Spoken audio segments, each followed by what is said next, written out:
I hate both of you.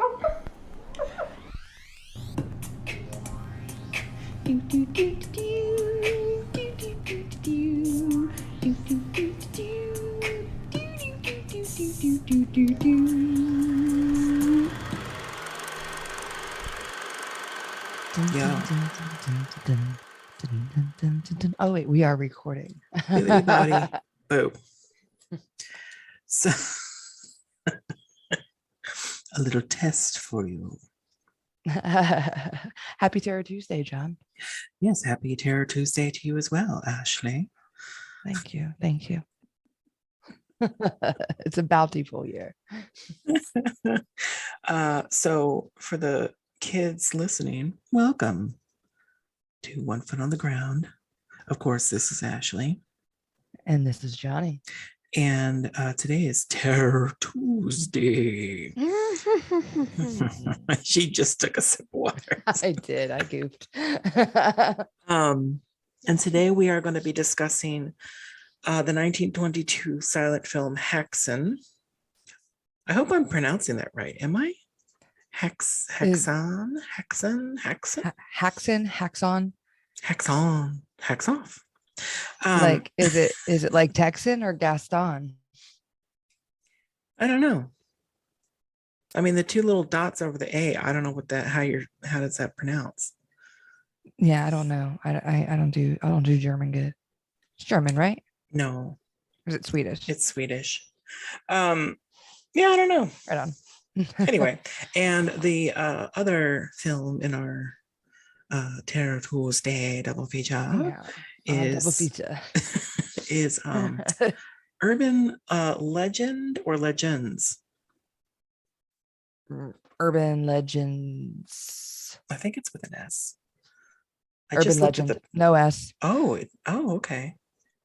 No S. Urban Legend from 1998. 98. Oh my gosh. Yeah. What a good time for horror. Am I right? Just stellar quality.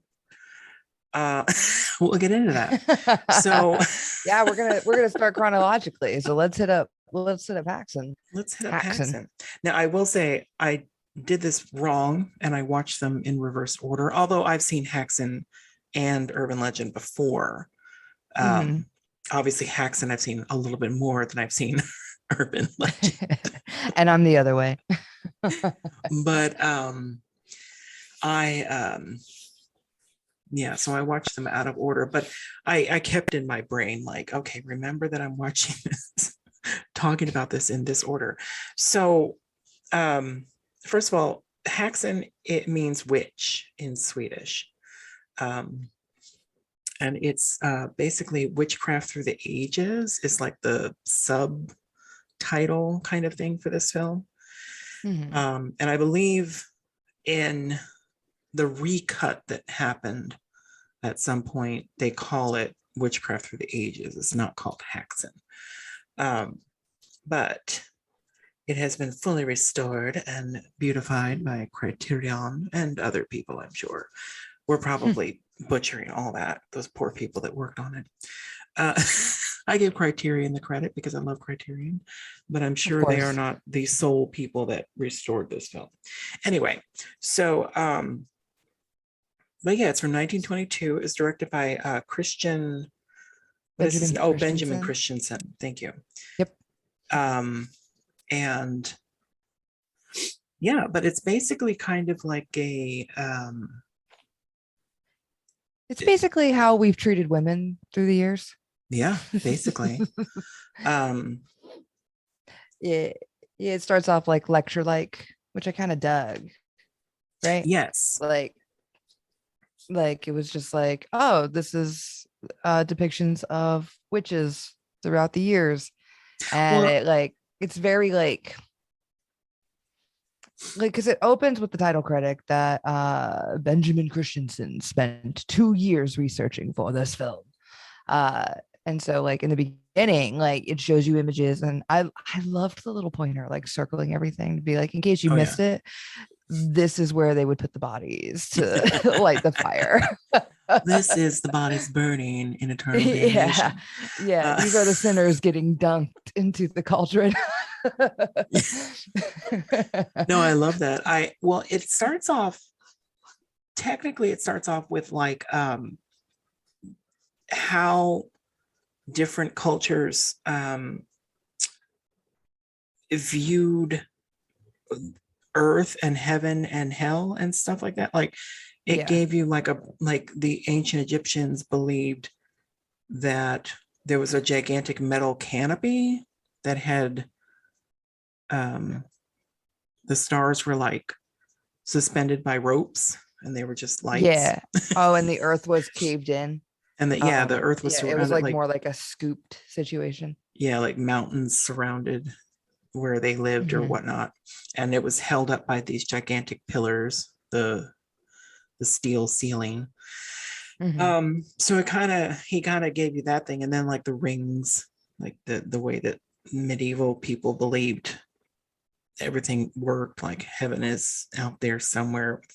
I don't know. Earth surrounded by a ring of fire, and then the ring of fire is surrounded by like the stars and such in the sky, and then it was like the heavenly circle almost, where like that outer ring was like angels and God, just like little bits like that.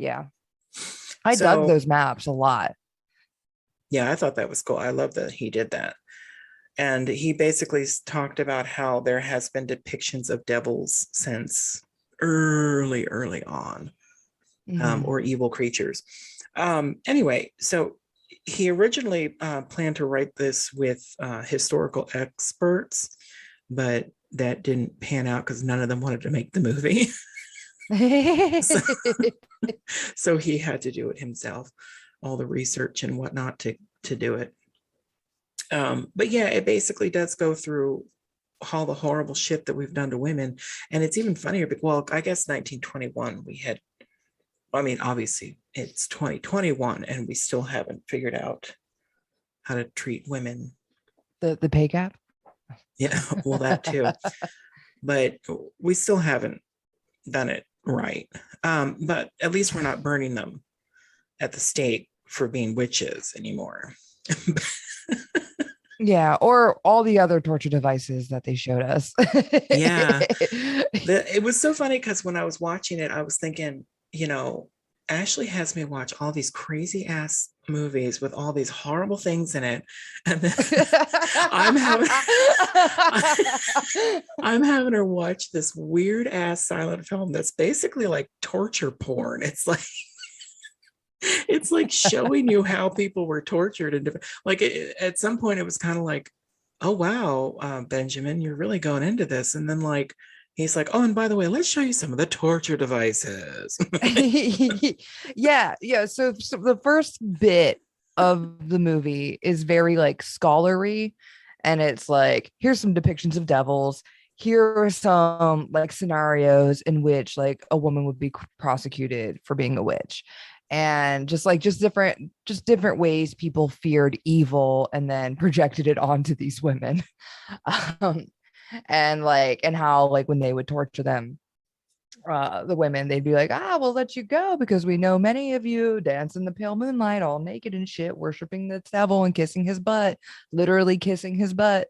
And they're like, oh yeah, Susie and Anna, like whatever stops this torture, like here's 10 other women in town. Exactly.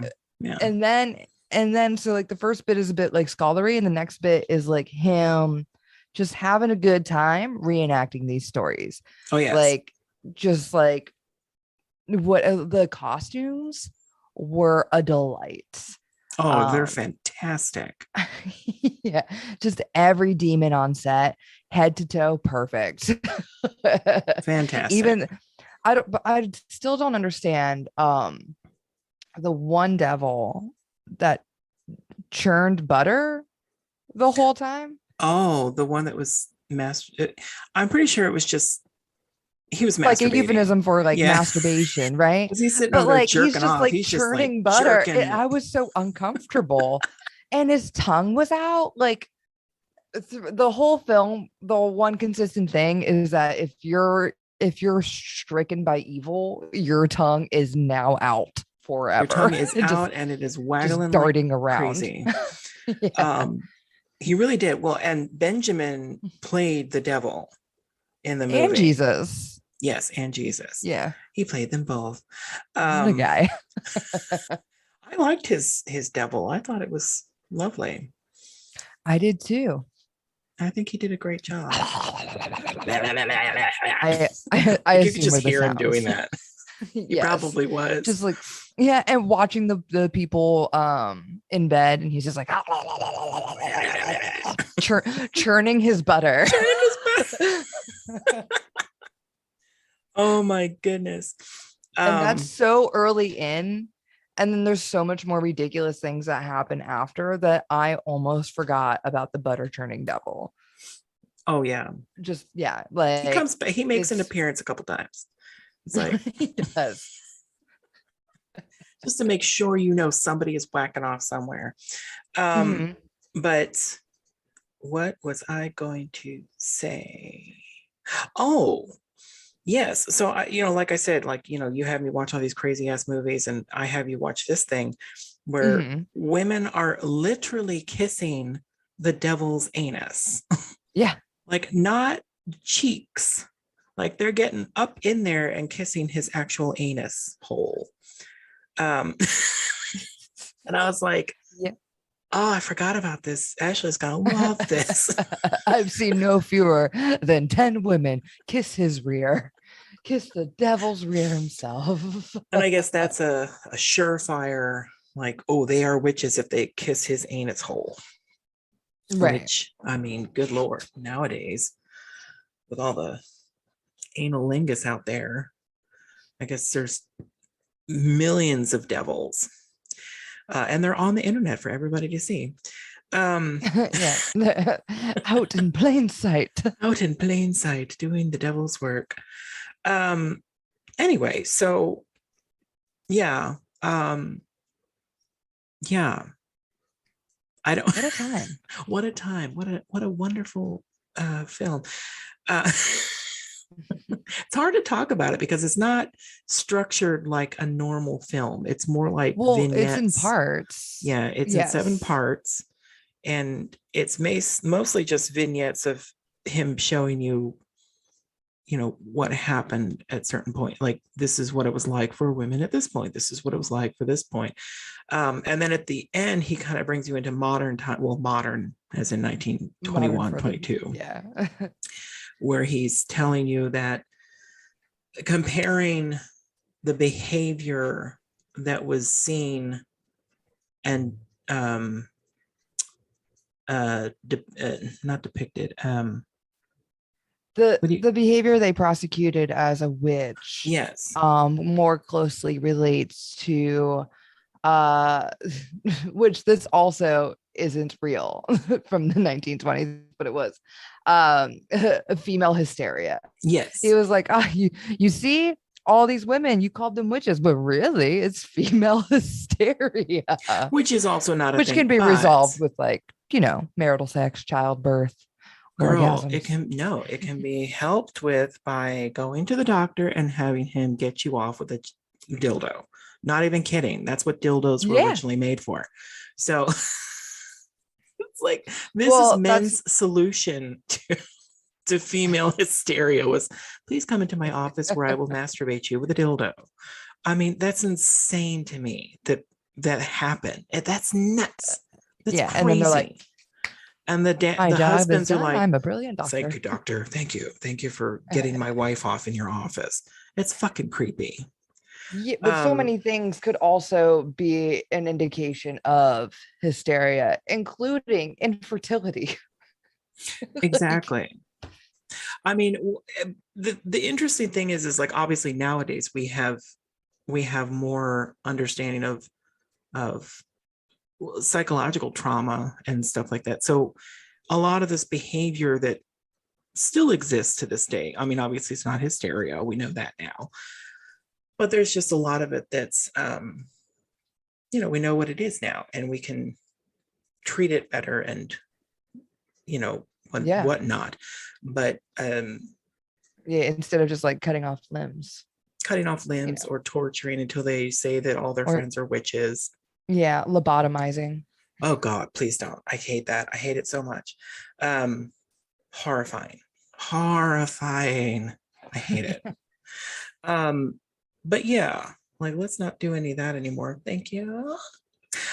So I have some facts about the movie that I kind of wanted to read from the IMD and the B's. So most of the film was shot in interior studios, but he wanted the actors' performances to be more dark and ominous, so he had them shoot at night, which was unheard of at the time. So he did that. Let's see here. Oh, yes, this is fun. So due to the type of emulsion of the film stock used, the blue in many of the actors' eyes did not register, and it gave their eyes a glazed, unnatural appearance. I thought that was kind of cool. At the time, this was the most expensive film ever produced in any Scandinavian country. We already talked about him playing the devil and Jesus, so we already knew that. Although financed by Swedish backers, the film was shot entirely at Benjamin Christensen's old studio in Denmark. I keep thinking of, what is it? Benjamin Christensen. Didn't somebody have the last name Christensen in some movie? Like Hayden Christensen? Oh, maybe that's what I'm thinking of. Oh, anyway, whatever. This one I'm going to kind of just read because it's long, but it's kind of interesting. It says, to achieve the scene in which the witches are flying over the roofs of the town, Benjamin Christensen and cameraman Johan, good Lord, I can't say that last name, photographed a miniature town with each house about 2 meters in height on an enormous turntable, which operated manually and took the strength of 20 men to operate. Then several costume actors were photographed on broomsticks against the black background. To make the heavy costumes ripple in the wind, Christensen brought in an airplane motor. A total of 75 witches were photographed, each individually, and a special optical printer was built by the cameraman to put them together. Only about 3 or 4 appear on the screen at one time. The construction of a model town was decided upon after test footage proved the original idea of shooting from a movie train was a bad one. as too many modern structures, not to mention telephone poles and wires were unavoidable. The test footage survives and is superimposed with Christensen seated in a chair acting out the parts of the witches. That was kind of cool. I loved that scene, by the way. Oh, I loved it. It was like so, I don't know, just delightful. It was what do they call it? It was the Sabbath, the witches' Sabbath. Mm-hmm. Yeah. Yeah, it's very, very freaking cool. The way that it was done, because it's very, like it's all silent films of the time were kind of like this, where even if they're kind of normal, quote unquote, there was always some kind of optical thing that they did that was kind of cool. Like you had to incorporate something cool. Yeah, I mean, it was a time to have fun. Exactly. It's like a new thing. It's a new medium. Like, play with it. Oh yeah, I love it. I love it so much. Anyway, so that's about all I have for Häxan, unless you have anything to add. Oh, I just jotted down so many notes. Nun tongue is one of my notes. It's just nun tongue. And it's when, yeah, because I was like, man, these tugs. And then we enter, oh no, what is it called? The thing that's full of nuns. It wasn't a convent. An abbey?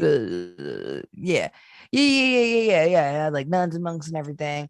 And the nuns, just like, I guess, a demon's presence was there, and they all just start getting wild and jetting out those tongues, spinning around with crazed looks in their eyes. Yeah. And the director later on compares that scene with like one of the nuns like holding a blade and like doing something she didn't want to do, and like how like she was like empty in her eyes. He compared it to sleepwalkers. A sleepwalking woman who was fearful of fire but lit fires in her sleep. And I was like, that was somebody he knew. Yeah, someone he knew. He's like, it's so similar, so similar. He was like, have you not pity on them? Look at all these other things, and you know what it probably is. Not the fear, not us projecting fear and creating demons. Female hysteria. Oh, absolutely. Absolutely. That hysteria. Oh my goodness. Yeah. Good thing you don't have it. I know, right? I'm one of the lucky ones. Do you think we have ways to prevent it now? Do you think that if you were back then that they would think that you had hysteria? Maybe, because I don't smile a ton. They would have sent you straight to that dildo doctor. Like, yeah, well, there was a period where like if women I guess there would be like a multitude of reasons, but I know a friend of mine's grandmother, when she was, I don't know, in her 20s, I guess, she was like, because you could commit your like wife to an asylum if she wasn't happy or like, you know, performing her like marital duties or like whatever reason you really could come up with, and just be like, it's hysteria, just like it's a witch, like for just not smiling. Because she wouldn't smile, they put like a paper mask like on her, like a surgical mask with a smile drawn on it, and made her look in the mirror to so that she could see like a smile on her face, so that she can I don't know, remember what it's like to smile, or just like get that, like see that image every day so that she would eventually smile. I don't know. I don't think that there was a lot of this is men came up with this. Men. Yeah. So fucking stupid. Right. And these are supposed to be men that are smart. Like scientists. They went to school for shit. Yeah. And it's like, dude, you're dumb. You're stupid. Yeah, there's a lot of stupid stuff. Oh my God, that's so fucking dumb. I can't stand it. The stupidity of men. That's what this film is about. The stupidity of men. It had a lot of, I don't know, like the director, I kind of dug the director, because you could really like he was obviously very involved, because he set himself up in the beginning. He's like, listen, I did the work. But he also was like, here are women I know. Here's this woman I picked up off the street who is ugly and old. Yeah, she was a flower. She was selling flowers on a street corner. And that's where he found her. Yes. And there were some quotes that I really like enjoyed, like it was dangerous to be old and ugly, but it wasn't safe to be young and pretty either. So basically, you're fucked. Yeah, like just don't be a woman. Don't be a woman, and you'll be fine. Yeah, because mostly the old and ugly women were afflicted with they were the typical ones to be witches. Yeah. But you know, young and pretty women could be witches too. Seriously, like Belle from Beauty and the Beast. Girl, watch out. You're too smart. They're gonna burn your ass in that town square. Right on that fountain you love reading on. Wash away your ashes. Yeah, or the monk who had like lustful thoughts, and they were like, all right, well, she's a witch. There's no other way There's to no explain other it. way to explain that. This dude is getting an erection. She is a witch. Like, are you Yeah. fucking kidding me? And then he also like whipped himself. And that scene was weird. And I don't know if it was because it was the actor or what, but like I was like, why is he like enjoying this so much? Am I also watching him essentially churn butter with the whipping of himself because he had lustful thoughts? It was just like he seemed to very much enjoy it.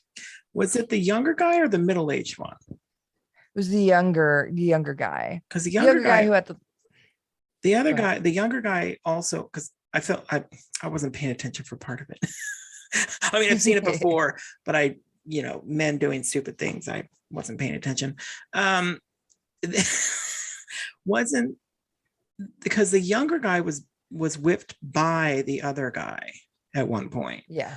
There was some, what do you call that? There's a term for it when you do it to yourself. Yeah. I know what you're talking about. Self-mortification, I think. I Perhaps. think that's what it is. But yeah, it was common. It's not unusual for that to happen, but right. I would have a thing like I think that people probably did get off on it. And when that guy was being whipped by the other guy, same thing. I thought, God, this guy's enjoying this way too much. And then he's like, why did you stop? Ooh.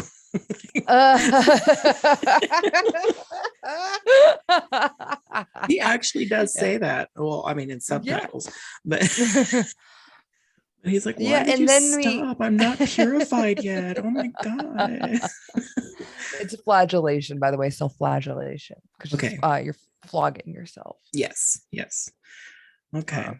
But then we cut to the older monk who was like, it must be a witch. It must be a fucking witch. And meanwhile, these two guys over here are having their own little like private thing.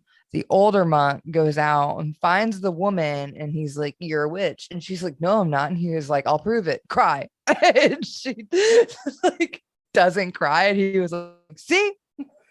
And I know. It's like, witches, the logic is so fucking can't dumb. Cry. Yeah. Well, and that's but then she cries later and he's like, it's her spit. It's her spit. She secretly put spit on her face to make it look like she's crying. Duh. It's like, haven't you damned if you do and you're damned if you don't with these witches. Yes. It's like all the tests that they had to find out if you're a witch. It's like, well, either way, you're dead. It doesn't matter. We'll let her sink, and if she dies, we'll what did they say? Well, thank God. Well, thank God for the mercy or some shit. Well, yeah, it's like that, it was something like that where it basically, if she drowns, she wasn't a witch. But if she floats or whatever it is and survives, then she's a witch and she'll be burned. So it's like, either way, she's dead, you assholes. You fucking pieces of shit. Like, you're just killing women for the sake of killing women. And you have to wonder, like, did these people really believe it, or did they just enjoy killing ladies? It's probably like, so they probably just really enjoyed like the power.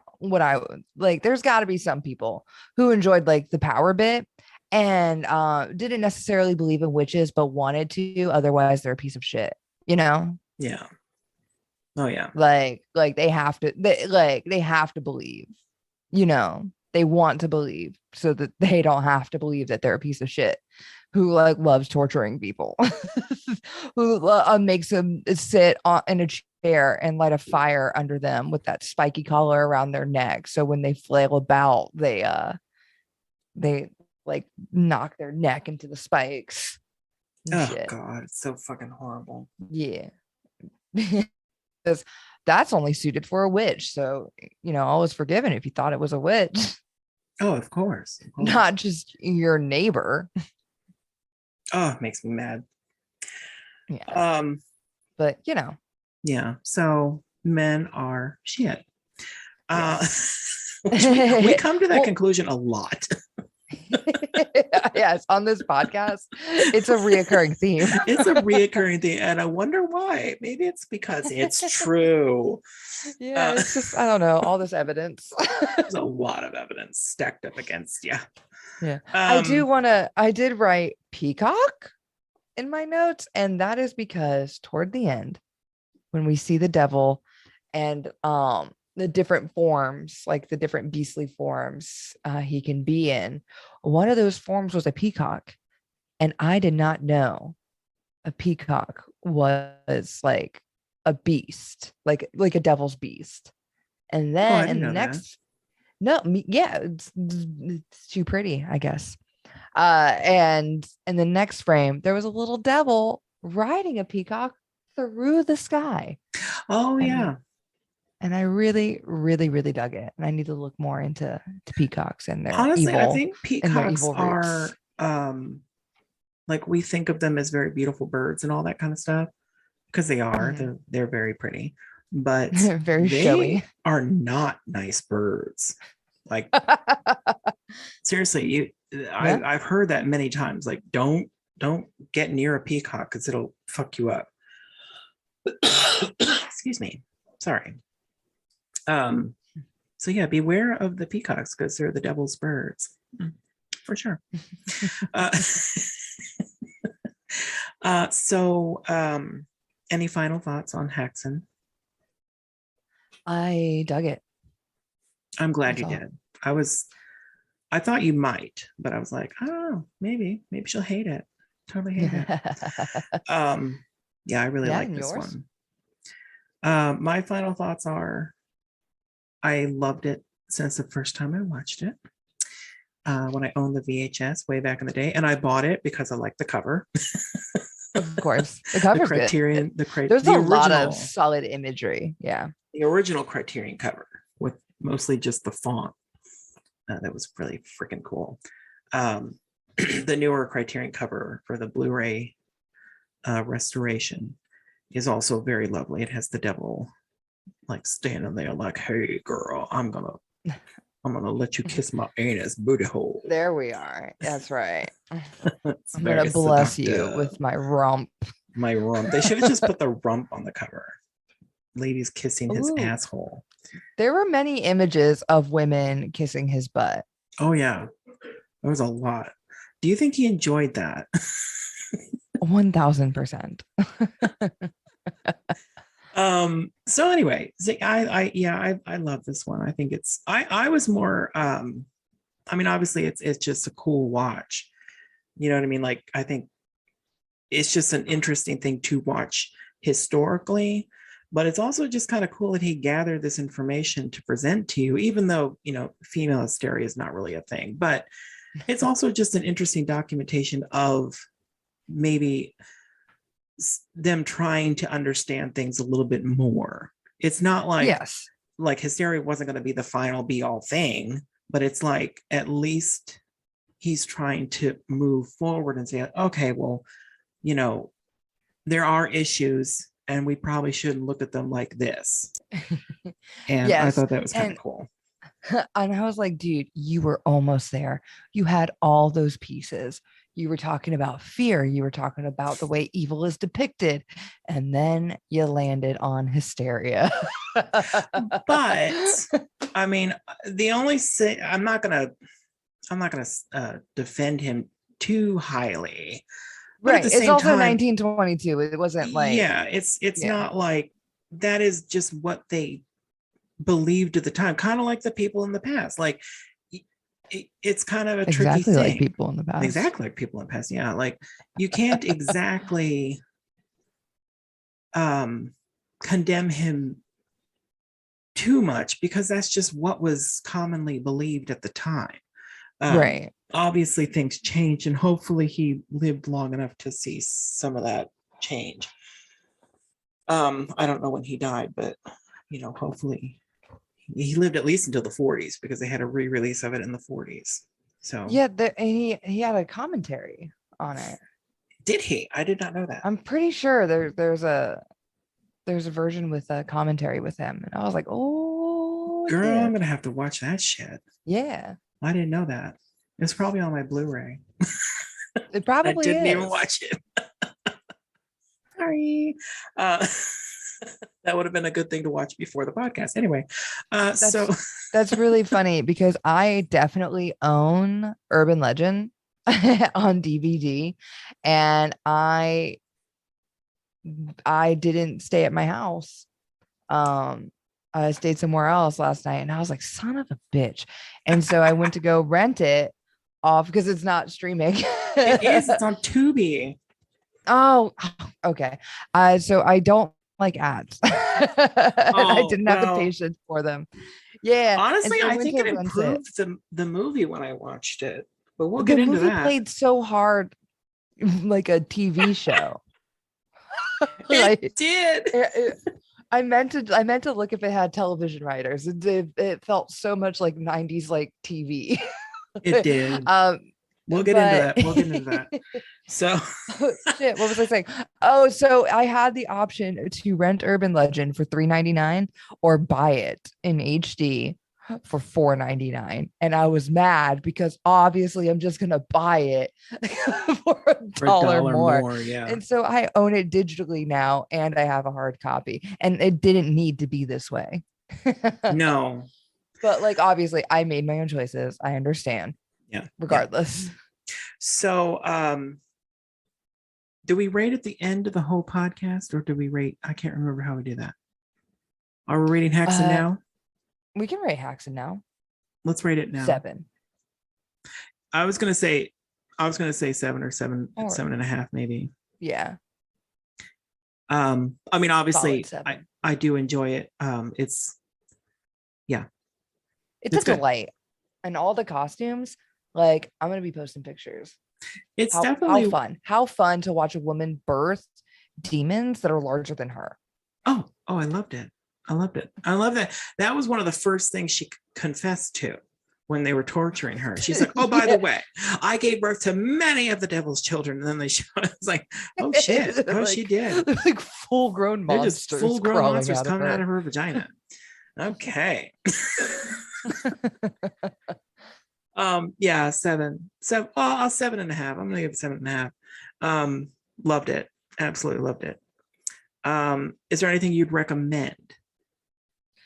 Yeah, well, we are doing a double feature, John. I know. We still do recommend. Like, Urban Legend. Remember. Double features, typically they should pair together. And I would say if you liked this, what's his name? I'm getting his name, but The Witch with Anna Taylor-Joy. I can't remember the director's name for whatever reason. Yes. But he did The Lighthouse as well. I agree with you. The Witch 100%. Is super good. And The Witch also was Homeboy, like, did his research before making that film to make sure like the language is correct, and rubbing baby paste on her back so that she can fly. Yeah, just like little bits like that. So I would say The Witch would have been a better pairing, but for this double feature, I was leaning more toward the folklore aspect of it. Yes, and I actually think it technically works. Urban Legend, yes, sir. So, I agree with your recommendation, and I double down on that. But now let's move on to dun dun dun. Urban Legend, 1998.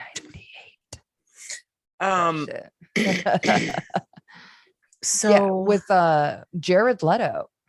Jared Leto. I absolutely forgot he was there. Alicia Witt is Rebecca Gayheart. Rebecca Gayheart, which we'll have to talk about her. I mean, we're going to, but yeah, now's the time. Now's the time to do it. I don't recall anything else she's ever done. Like Rebecca Gayheart? Yeah. What else has she been in? She, first of all, she was not in, it wasn't Valentine, was it? Jawbreaker. She was in Jawbreaker. Oh, okay. I guess Once Upon a Time in Hollywood was a recent one. She was in that? Who did she play in that? Mhm. Billy Booth. I don't recall that at all. But she was also in Dead Like Me. The show? Mm-hmm. Oh, I've seen that. I don't remember her. Okay. Yeah, I don't know. Maybe it's because she looks too much like oh my goodness, what's her name? Carrie Russell. No, I don't think she does. I thought she looked more like Michelle Pfeiffer. Huh? Well, Yeah, I can see at that the too. time, a younger Michelle Pfeiffer, but well, yeah, right? Yeah, I guess. Yeah. Michelle's older than her, I'm guessing, maybe. I hope. After saying that. We'll get into that. But Yeah, and she was so also in Nip Tuck. Did you watch Nip Tuck? no, I didn't see that. I didn't like it. My ex watched it and I hated it because it was just typical thing for him to watch, that kind of shit. And I was like, fuck you. Anyway, Yeah. so I've had a bad taste about that show because of that. Right on. There's a lot of familiar faces In this movie, but absolutely. yeah. Like Michael Rosenbaum, who was Lex Luthor in Smallville. Like, it was killing me while I was watching. I was like, why? Who does he play in this? Why do I know these people? He's a God, he's the asshole. He's the guy with the dog. Oh, okay. Right. I was trying to figure out what he was from too. I never saw the Lex Luthor situation. But I did see an article posted recently that said that he is still the best Lex Luthor, apparently. Oh, they rank them, I guess. He's the best. Well, yeah. Well, I mean, if they're gonna rank the Supermans, yeah, I guess that makes sense. Anyway, he's considered the best, but no, he's definitely been in something around the same time because he seems so familiar, and I forgot to look him up because I'm that guy. In like something recently or around the time? No, around the time 1998. Yeah, definitely know him from something that I would have seen a bit, because I don't, I wouldn't watch this movie too many times. In fact, I've only seen it twice. That's it. Yeah, I don't really care for it. Jason made me watch it. Well, I think around the time we first started seeing each other, maybe. Of course, sounds about right. Or well, maybe it was a little after that, but yeah, I was just not into it. Yeah, and for anyone who hasn't seen the movie Urban Legend, oh yes, I'm sorry. A slasher. It's a slasher of the 90s, so it's very much like I Know What You Did Last Summer, except the whole thing is that the killer is killing people in a fashion similar to different urban legends. Mm-hmm. So there's like the scratching on top of a car, and like I guess the boyfriend's hung. There's oh my goodness, why is it so hard to think about them? The dog in the microwave, the scream on the song Roller Coaster of Love. So somebody like Tara Reid dies. Tara Reid's also in this.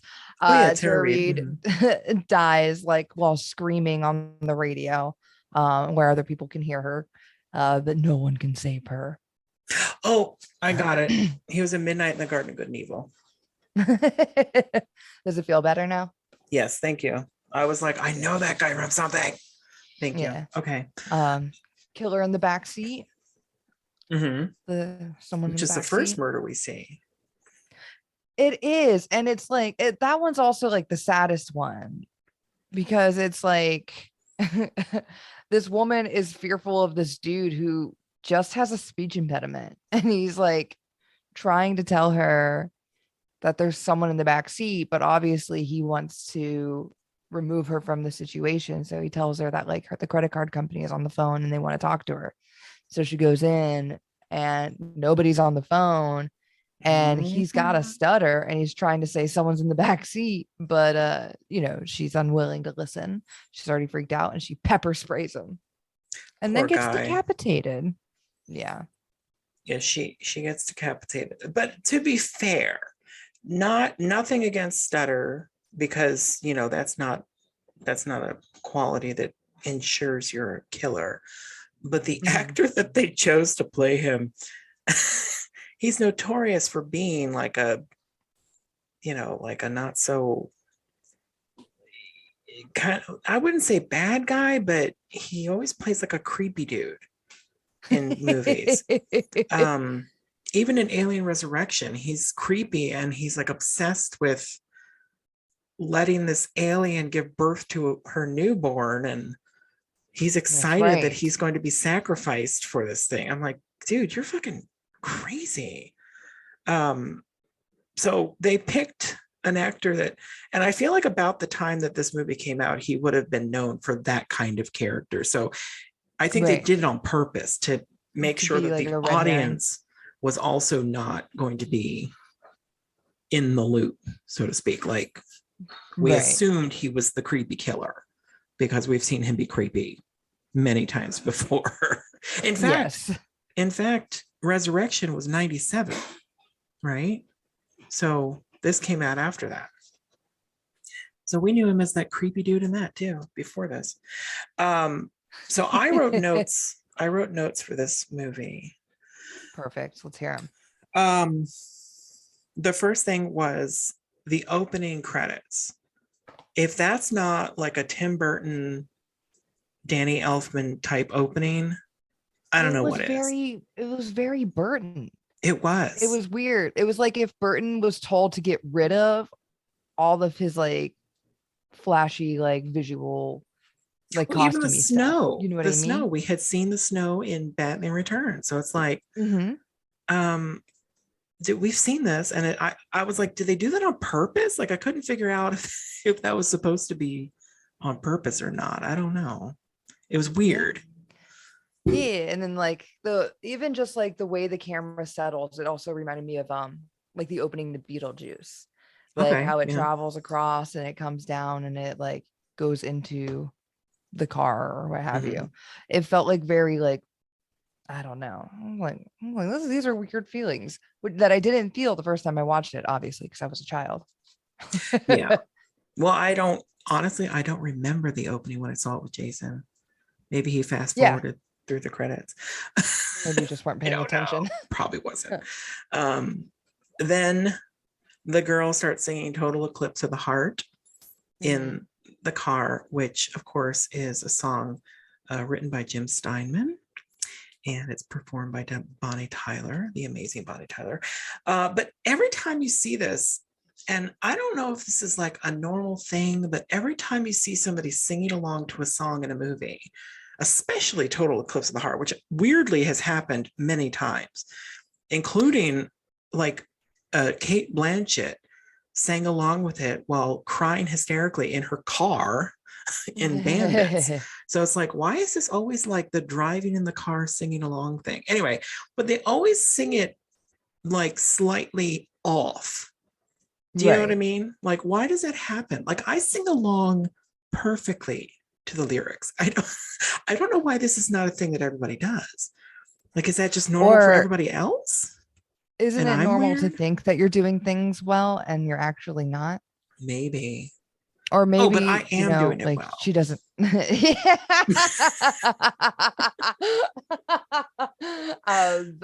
maybe the idea is that, I don't know, they're human. They're not. They can't compete with Bonnie Tyler or Barbra Streisand or whoever.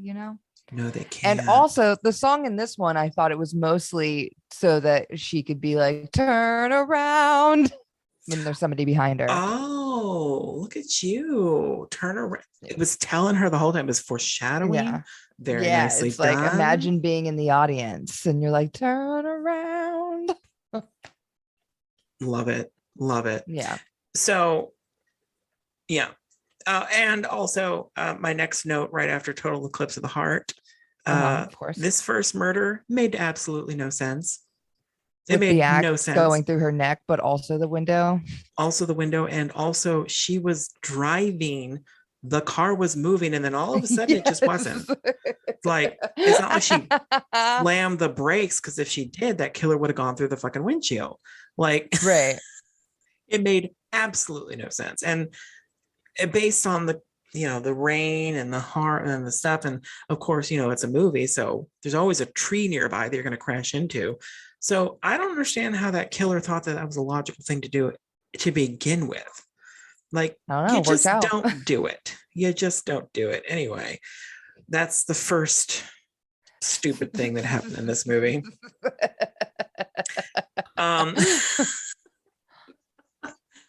Now, so then we meet like all the rest of the main characters, basically, I think in the next part. We get Alicia Witt. Coffee shop. Their insane coffee shop that I love so much. I mean, it's a little too big because you can hear how it echoes and it's a little awkward.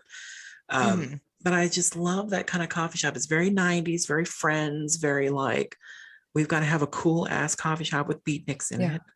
Or even like Buffy the Vampire Slayer. Yes. There was a lot of like reminiscence of Buffy. Yes. Oh yeah. The whole movie, except Buffy was better. Yeah. Well, everything it references is better. Yeah, absolutely. But yeah, the coffee shop for sure was a highlight of this movie. I liked when they were in the coffee shop, because I would like to also sit there. But you also have to think about, like, we're always just like in Friends, like they're always sitting at that couch in that coffee shop. I will say, a side note to Friends, there have been some things pointed out about that. First of all, there was an episode where they walked in and people were sitting on the couch, so they walked out. Yeah. But somebody pointed out that if you ever watch the show again, to always look at the table because it'll say reserved. Yes. So it's like they always called a reserve or something to make sure that they were sitting there, which is why they're always sitting at the couch, which I thought was kind of funny. I was like, oh, okay, I'll give you that one. You nerds looking at every single thing happening everywhere. Good for you. Now watch this movie and tell me everything you see in this movie that's wrong. Because there's gonna be a lot. So the tech. Next, I want to talk about the tech. We've got this old ass computer, which I'm sure everybody my age or your age probably remembers, like that gigantic fucking heavy monitor on a swivel it was like thing. A tube. It was like a tube just television. Insane. It's so fucking huge. And I remember having tons of these things. And it's the tiniest screen. It's like it's like an iPad size. Like, I mean, yeah, there's iPads that are bigger. there are. Yeah. Just ridiculous. And then of course the phones. Did they have cell phones in this? I can't remember. Did anybody have one? No. Wait a minute. I don't think yes. They had caller ID. No, somebody had a cell phone. Who had a cell phone? It was. Was it Rosenbaum? No, not was the his blonde house guy. phone. No, not the blonde guy. It was the teacher. Robert Englund? Yes, because it rang in the back seat, remember? Oh, yeah. Well, we just gave that away. Sorry, guys. Also, the blonde guy, Dawson's Creek. What's his name? Oh, Joshua Jackson. Thank you. Yeah. Yeah. We forgot to mention he was in this. And Loretta Devine's also in this. I absolutely fucking love her. She's my favorite part of the whole movie, but we've got lots to say about that. Hold on. So Joshua Jason would kill me if I didn't mention this, because he told me this the other day, that the reason he has the bleach blonde hair in this movie is because he also filmed Cruel Intentions at the same time, and he had the bleach blonde hair for that movie. So Oh, of course, okay. Jason loves that movie. I hate that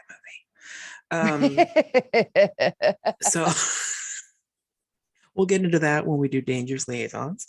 Anyway, so but I love the tech. I think it's so much fun to see what we were living with at the time, because I remember there was a shot of the girl on her computer, the roommate, which that whole thing is ridiculous too. But anyway, also the roommate, Danielle Harris, who was in another movie that we have not posted yet. But don't tell mom the babysitter's dead. She was the little girl. Did we record that? We did not record it, John. Oh, we keep talking about it. Every time you're like, we haven't recorded that yet. I'm like, no, John. I'm sorry. I'm like, did we do that? I can't remember. Yeah, no, she's also in like other horror movies like Hatchet and Wish Upon a Star. Not a horror, but good for you. Good for you. Getting those gigs.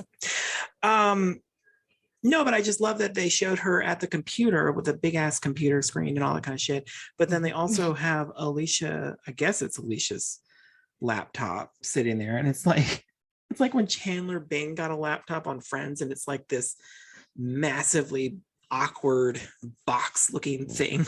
Yeah. It's just so awkward compared to what we have now. It's just, I love seeing that kind of stuff in movies and shows. I think it's so much loved fun. that Danielle Harris was using her computer solely for like chat room purposes. Oh, absolutely. Her goth chat room. Yes, which and she I couldn't, was disappointed that they didn't have screen names. Oh yeah, they should have. Yeah, but I loved and I love that Alicia Witt was trying to use the phone and she couldn't because the girl was on the computer. Yeah, because it was dial up. Dial up. So back in the day, kids, if you're young and don't know what the hell we're talking about, back in the day, you'd have to use your phone line to dial into the internet. And so if you were on the internet, you couldn't use your phone at the same time unless you had a dedicated line, which eventually people did eventually do. They would have like a line for their computer and a line for their telephone. Well, yeah, and that's what we have today. We still have those lines today. Now we just have the internet that's just oddly taking over the world, and we use it for every fucking thing ever. Including but not limited to recording and distributing this podcast. Yes. Yeah. That's why it's called a podcast, because it originally was for iPods. Ooh, how weird. So crazy. I love it so much. So there's that. Let's see, what do we have next? What do you have next, Oh, John? yeah. So next we got the Joshua Jackson taking Alicia Witt into the woods to park and make out. But of course, first of all, I couldn't figure out, because maybe I missed something. Why in the world was she going out with this guy? Like, did she know that he was going to try to park and take her somewhere to make out? Yeah, it just seemed odd that she was suddenly in the car with him alone and they were parking somewhere. I was like, were they on a date? I couldn't figure that out. I think they were kind of sorta on a date. It was very awkward. But I don't know. And the way he was like, he tried to like dupe her into like boning, was telling him that like his ex-girlfriend died. Oh, God. She had so and I loved when he was like, she had syndrome. And Alicia was like, oh, okay, so he couldn't come up with any fake anything. He just said syndrome. Idiot. She had syndrome.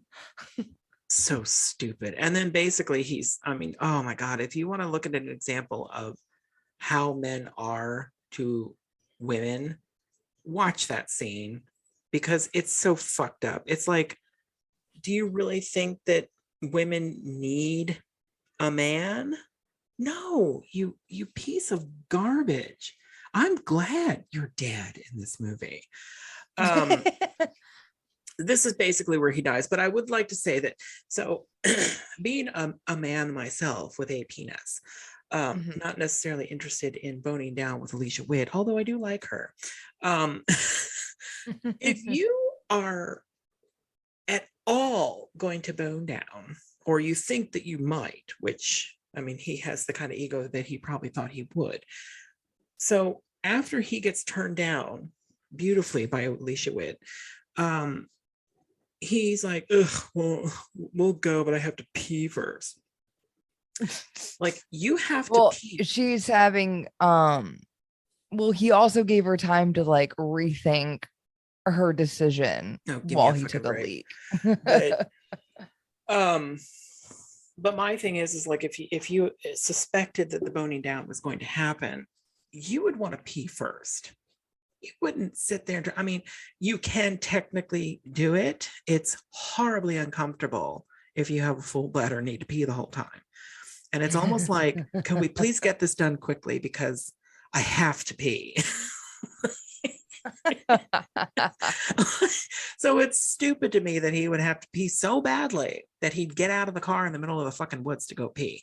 Like, I mean, has he ever watched any movie ever? Don't ever do that. That's he not was giving her time to rethink her actions. Girl, no, he's just stupid. He didn't have to die. Pee. Well, that too, for sure. And what a delight, hanging him and attaching him to the bumper of the car and just making her kill him. Yeah, basically. Well, I mean, obviously she didn't know, so she wouldn't be found guilty, but she would have a lot of guilt after this if she knew. Oh, girl, we're going to talk about guilt and her stupidity soon. Because there's just so much wrong with this movie. If you haven't noticed, I don't enjoy this movie. But I wrote a lot of good things here. So my next note is I love the security guard because I fucking do. Renee, who is played by I can't remember her name now. Loretta Devine. Loretta Devine, thank you. And her name was Reese Wilson. What did I say? Did you write down Renee? Did I write down Renee? Embarrassing. Oh. Oh, I didn't write anything down. I just came up with that out of nowhere. Oh, even better. Even better. I just assumed her name was Renee. Anyway, I'm bad with names. Anyway, who cares? So I love her.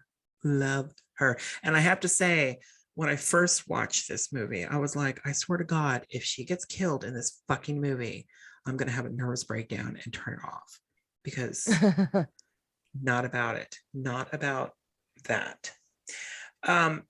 Is this the point where she runs into the security office, or is it a different time? Who, Alicia Witt? Yeah. Is it after his death that she runs into the office? Yeah, and she's like, hi, he's been murdered. And they're like, all right, show us. And the car's not there. Oh, yeah. Okay. It was. Okay. Well, I just love that she was Loretta Devine. She was like watching, was it Foxy Brown? And yes. And she was like, she's like practicing along, out her like gun. pulling out her gun, being Foxy Brown. I fucking love that. I was like, yes. Yes. I wrote a note and I can't read it, but it has LOL at the end of it. Oh, it's when she goes to, because so after the death of Joshua Jackson, of course, his body's missing. Nobody knows where the hell he is. They just like, oh, he's probably out skiing or something. Like, he had plans on it for a skiing trip. Well, whatever. He told everyone. I mean, this is before cell phones, I guess, technically, sort of. I mean, there were some cell phones. But it wasn't abnormal to not have one. It wasn't. Yeah, it wasn't the norm to have a cell phone at this point in time. So it's not like they could call his cell phone and be like, or text him, hey, Joshua Jackson with the ugly blonde hair, are you still alive? I'm sure the killer would have just texted back, I'm good, I'm on a ski trip. But they didn't do that. So after all this, Alicia Witt kind of puts together that this is urban legends, which, by the way, going back before, because the professor, which is played by Richard England, is that his name? Robert England. Robert England. I'm really good at like names. Freddy Krueger. I know. And I will say this, like, I remember back in the day when Freddy was like a big deal and everything, and he was going to be in a movie as himself or something. I can't remember what it was. Maybe it might have been a TV Guide interview or something. And my mom was like, oh, he's much less attractive as himself. And I was like, what?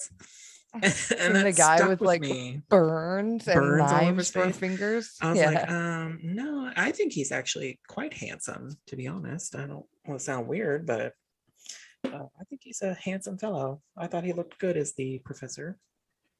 Yeah. My mom said the same thing about Ron Perlman, because he played the Beast on the television show Beauty and the Beast. And but she watched obsessively, and she was like, oh my god, he does not look as good if he's not the Beast. Like, I'm pretty sure everybody said that about the one that was animated too, but I thought he was way more attractive as human. Dreamy. Anyway, so he's the professor, and I love him as a professor, but I also thought this was the point where our tie-in for the double feature really worked, because I felt like, oh, it's kind of like we're watching Witchcraft Through the Ages. It was exactly like the beginning. Benjamin Christensen is telling us about the things throughout the ages. Anyway, so so then she goes to the library because she figures out that these are all based on urban legends. So she goes to the library, the creepy library in the middle of the night. And although there's so many things that bother me about this movie. So she goes into this library in the middle of the night, right? Like, it's a public library, obviously, or something, which I don't understand that quite, because I'm like, it's like the school library, right? Yeah, but I'm pretty sure my school library wasn't open 24 hours a day, but whatever, not the point. Maybe it is in New England. But it's you yourself, Alicia Witt, are in the library in the middle of the night, and then she gets spooked by every sound that happens. Like, hello, is someone there? Well, you're there, so somebody else could be there studying, you idiot. Like, why is it creepy all of a sudden just because you think you should be alone in the library? Other people are probably there if you yourself are in the library. It's not like you broke in and was like, with your credit card, which I'll also get into that later. Or in like a restricted access area. It's just like in Harry Potter, the library. It's not like that, ma'am. So there could be other people there. Just assume that there are, because it's a library that people go to. And why are you freaked out? Anyway, so then she goes and pulls out the Encyclopedia of Urban Legends. Like, because that's an encyclopedia that every library has. I mean, maybe there's a professor at this school that has a heavy focus in urban legends, so maybe he was like, well, we got to get them books. My kids got to study. You trying to give this logic. Okay.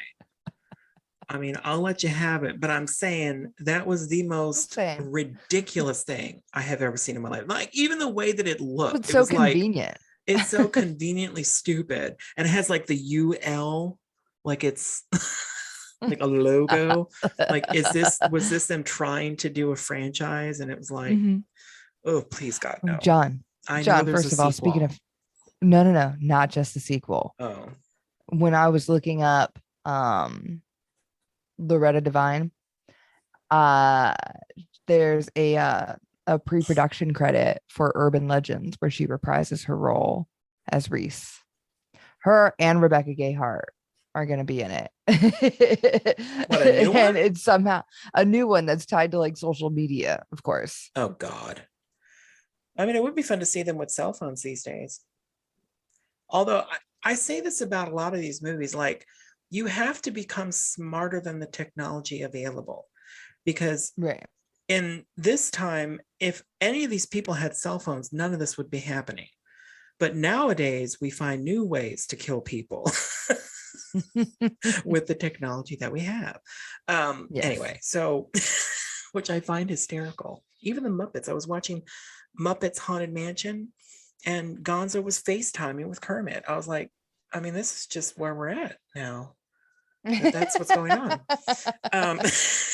It was perfectly acceptable and normal.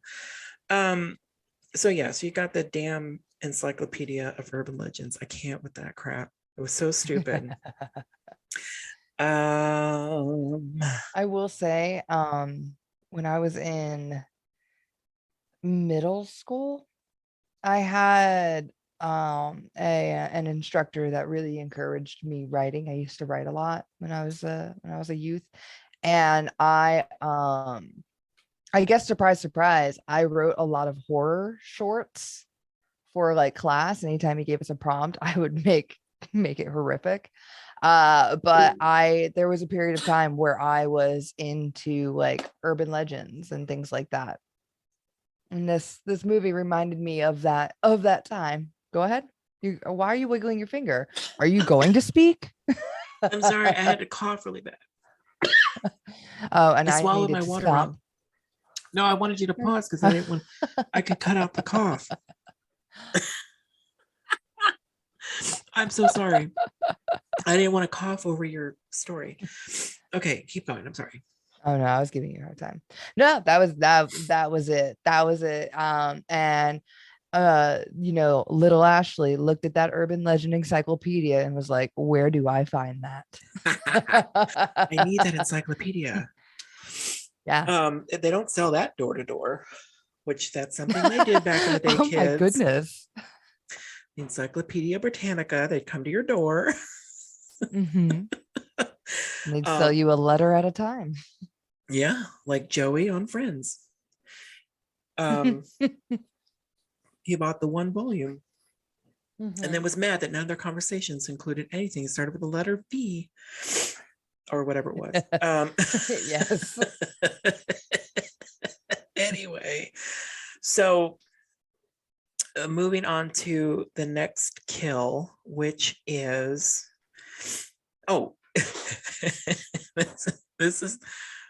this is one of my least favorite kills in the movie. This is when Alicia comes home to her dorm room, and she had been warned previously, like, to shut the light off because her roommate was having sex when she came home. Like, oh my god, the goth, the goth girl. And then the girl clearly has no issue having sex in front of her roommate, because she just continued to bang her dude in her bed while that was happening. It was just about whether or not she could see her roommate watching. I don't know. I really don't think she cares too much. Yeah. I think she just like found an opportunity to be a bitch. And that was it. But it's also Jason is signaling to me things that girl's done. Which you brought up a couple of the goth girl. Like, is he saying that she's from Wish Upon a Star? He's saying she was in Don't Tell Mom the Babysitter's Dead and some Halloween things. But she was recently on the Connors. And he did a gesture to indicate she's the one that died. It was really funny. I was like, oh yeah, that was her. She looks good, by the way, for those out there. Now that I know that was her. She still looks young. Yeah, she does. Yeah, she does. It's wild. Yeah, it's creepy. Yeah, because they did she had been on Roseanne back in the day, and they showed clips of it, and I was like, dude, that woman has held up real well. She looks good. But you said no, not her. It's supposed to be Rebecca Gayhart's going to be in the new one, right? Yes. Yeah, okay. Danielle Harris died. John, we're talking about her death now. Oh, true. I guess there could be a flashback. I mean, there could be a flashback to when she's goth. But no, this death was ridiculous because, I mean, even though, I guess, spoilers, this person's killing people to torture Alicia Witt. But Mhm. can you imagine being the killer in this situation? Like, this girl comes in, you're strangling somebody on a bed, and she just goes over and puts her headphones on and goes to sleep so that you can continue killing someone. Like, what do you do? Like, I mean, let's say that this person wasn't there to torture Alicia Witt, and she was just he was just murdering somebody. He or she was murdering somebody.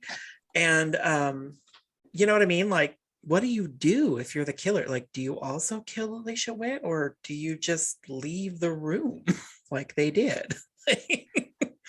I It's think such an I awkward think if thing. they really wanted to torment, like this person's plan has got to go perfectly in order for the torment to work on Alicia Witt, you know? Yeah. Meaning, like, essentially the killer wants Alicia Witt to feel crazy. Like, the killer is like almost like meta gaslighting her, Yeah. like letting her see them, or like, yeah, and like being like, oh no, like hiding the body of Joshua Johnson. So they're like, Häxan. no, he's on a trip. Yeah, whatever. I agree with you. And like, he's on a trip, or she killed herself because she's depressed because she's on lithium.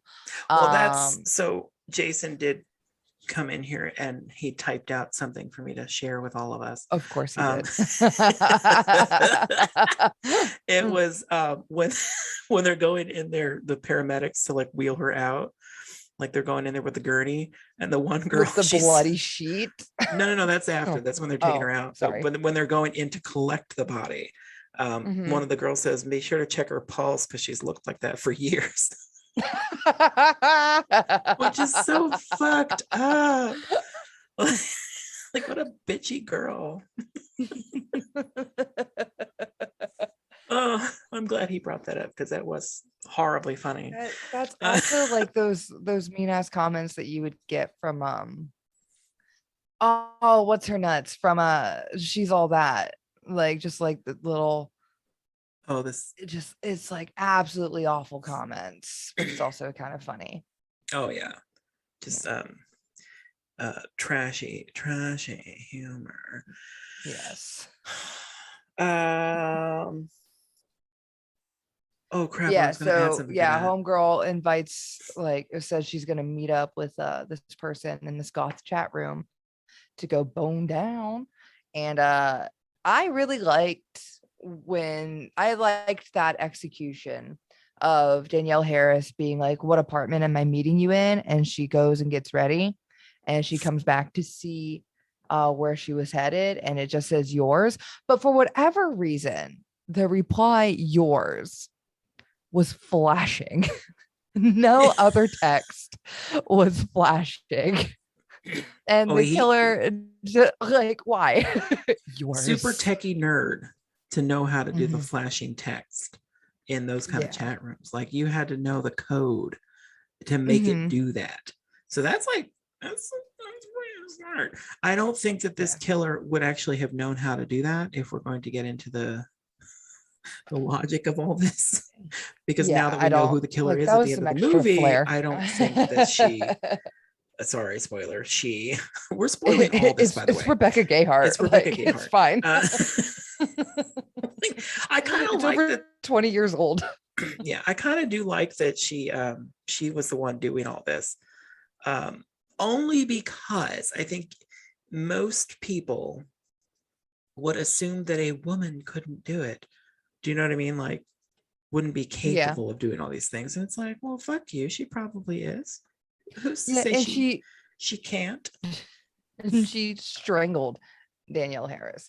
I was thinking about like that strangle bit, the last scene where like Danielle's like going back, and it's just that last little shake. Like, like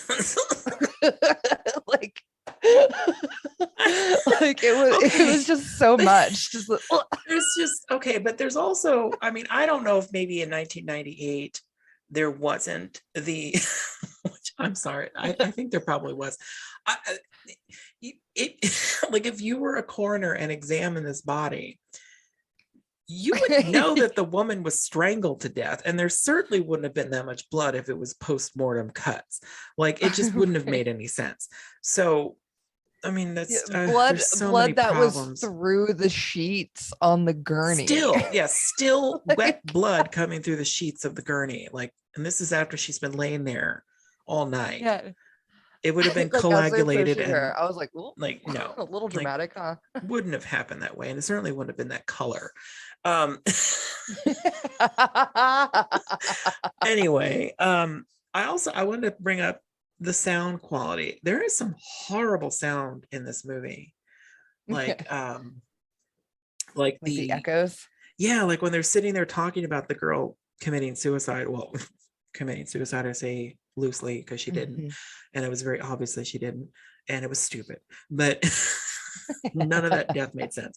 But yeah, there was horrible audio for that whole scene, because it was like you probably recorded it in that big ass freaking room. You didn't have any kind of good microphones to figure that shit out. It sounded terrible. I was like, oh God, what is going on? Anyway, but well, it was probably like when they were, because when you play it back, like when you record with old equipment and play it back with old equipment, it sounds better because it's on old equipment.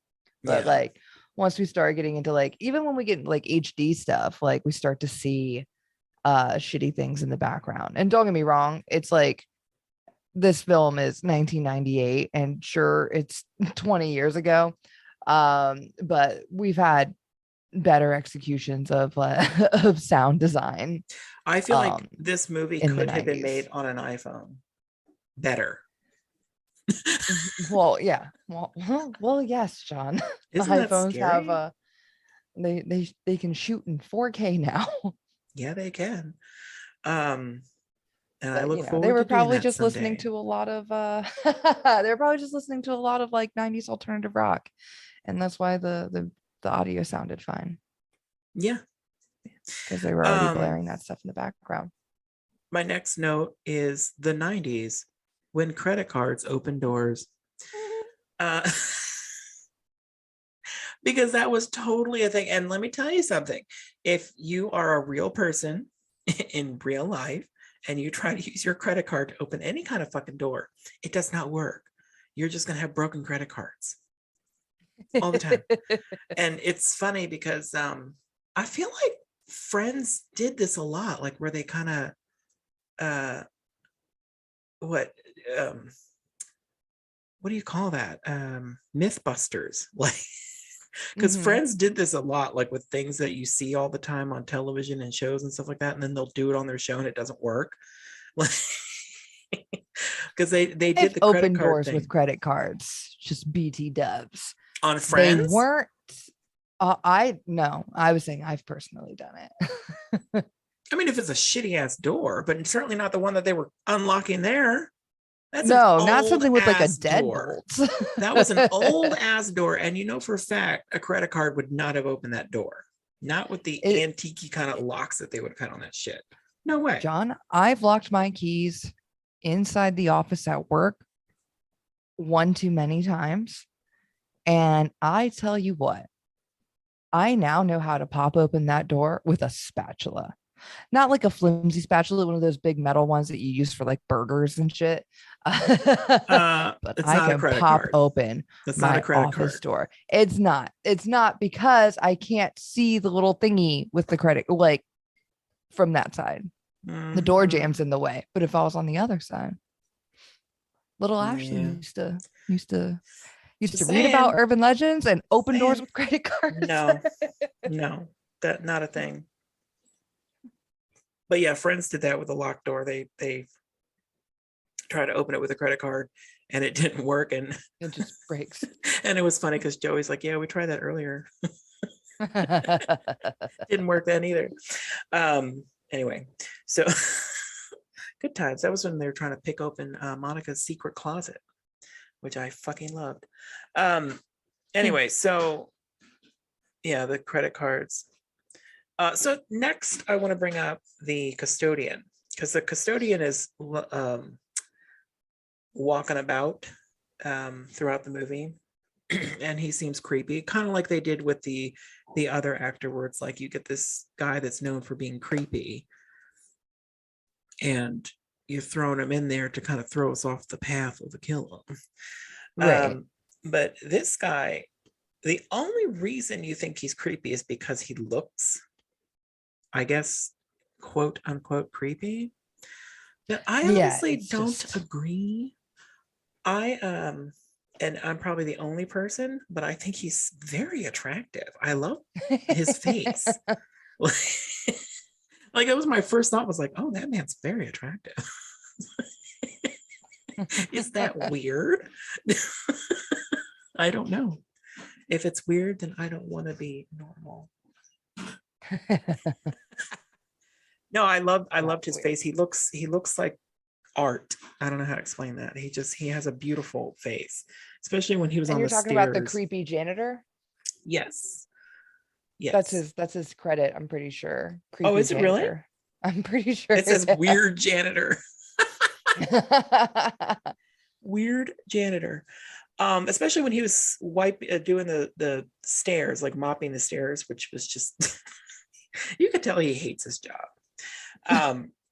But yes, the camera angles looking down on his face and him looking up and everything, I don't know what it was, but I was like, this man is beautiful. I don't understand why we think he's creepy, because I would be like, I would like to paint your face. Anyway, I liked him. So shit. Are you looking for the next death? Well, what is the next death?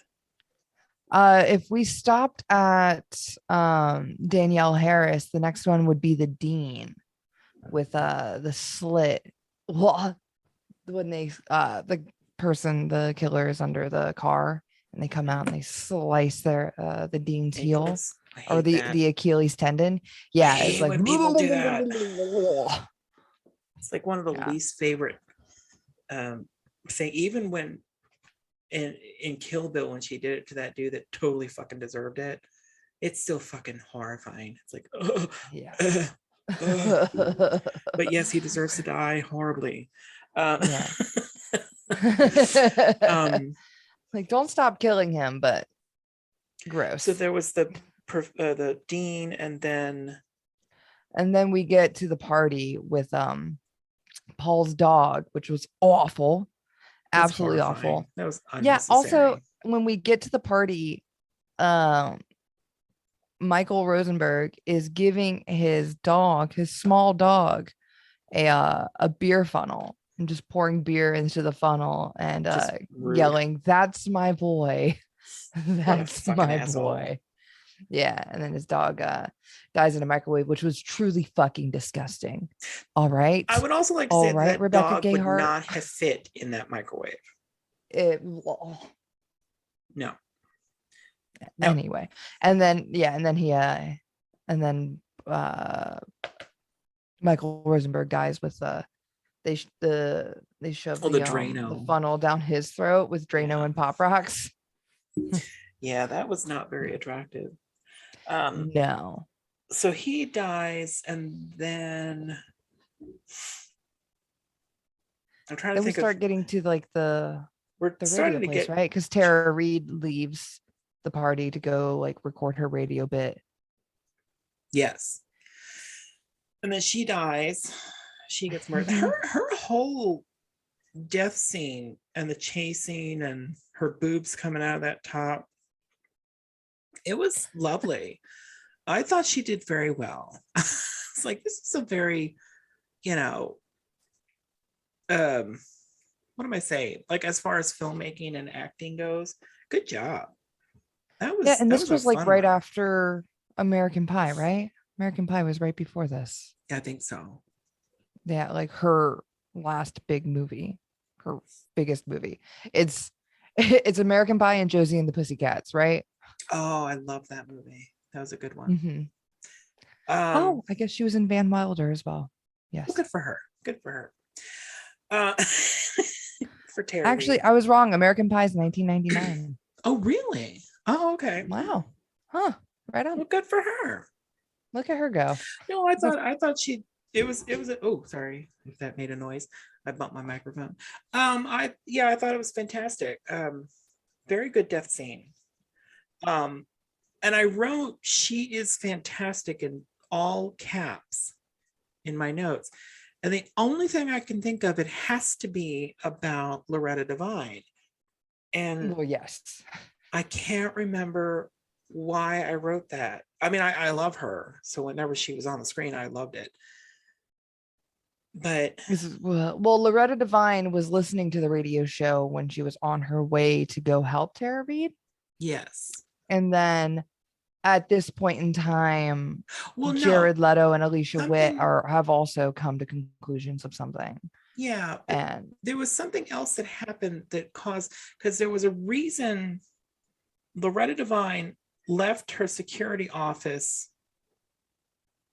for something, and I can't remember what it was. I can't remember. And she remember and she was trying to call the dean to tell him something, and she turned on the radio and heard Terry. So that's when she went to go to the station. But I cannot remember what it was, but something about all of that. I was just like, I fucking love her. I just love her character so much. I was like, I want her in my life as a security guard. Or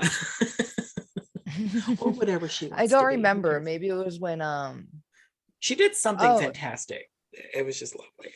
I think she realized Dean was dead. Was that his name? Yeah. Joshua Jackson. Golly. I'm really bad at names, but you're really not good at that one. No. Yeah, you should hear me at work. I'm the worst. But yeah, it had to been. I truly don't remember. I just remember the other two realized that Dean was the sole survivor of the massacre that was on campus. That was eventually covered up. And the dean covered up the massacre, and the Robert England or Robert England was the sole survivor of that massacre, which we forgot to mention at the beginning of the movie.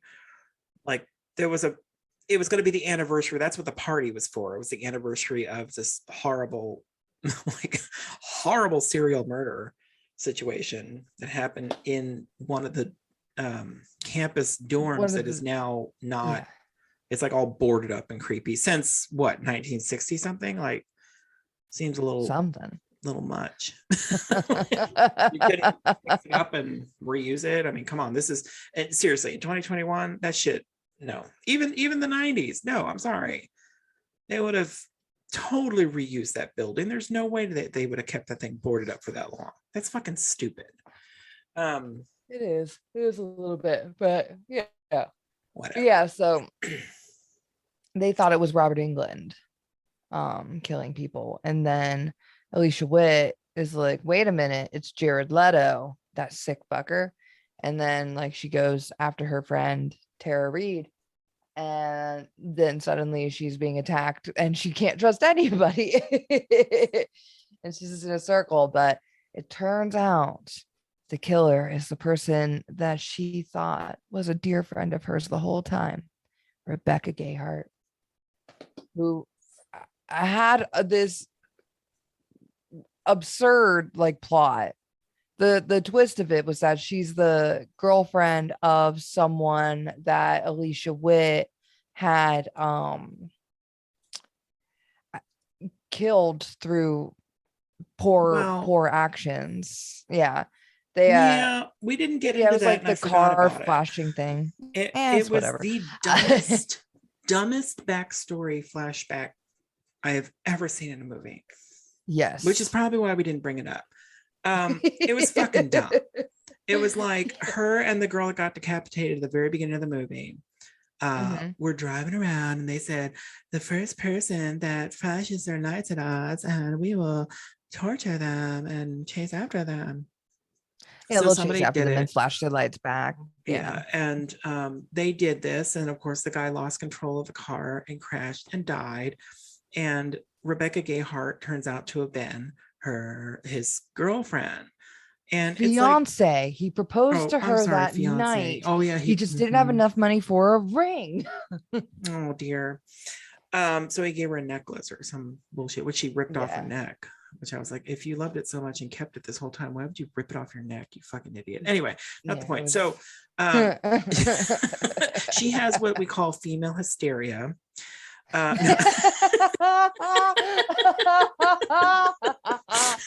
How perfect though, because Rebecca Gayheart's character, like once it's revealed that she's the killer, her eyes get unbelievably wider. Like she's already got big eyes and she just like cranks them open, and I love the unravel of her.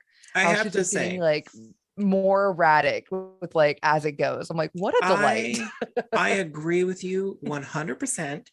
This is probably my favorite part of the whole movie, was her entire crazy fucking, she did a fan-fucking-tastic job in this scene where she just revealed all the shit. And this is why I say she kind of reminds me of Michelle Pfeiffer, because this is very Michelle Pfeiffer Catwoman. Like, just lost it completely, and she wants revenge of some sort, and it worked beautifully. Like, I'm not joking about it. I'm not being what do you call it, a dick. I honestly do think she did a fantastic job in this. I was impressed by this, and this is why I was like, what else has she done? Because after that kind of performance, how did she not get better jobs? Because I really do think she was fantastic. Like, that was really good. I agree. That's my favorite part of the movie, is when she's just like, hats off, kids. Yeah. And I'll say one other thing, and I didn't really necessarily want to bring this up because I don't know how I feel about it. I would like to say ahead of time that I love Alicia Witt. I love her. I always have. I loved her on Sybil when she played Sybil's daughter. Love this person just so much. I've watched everything she did back in the day because of being on Sybil and loving her. But she is not the best.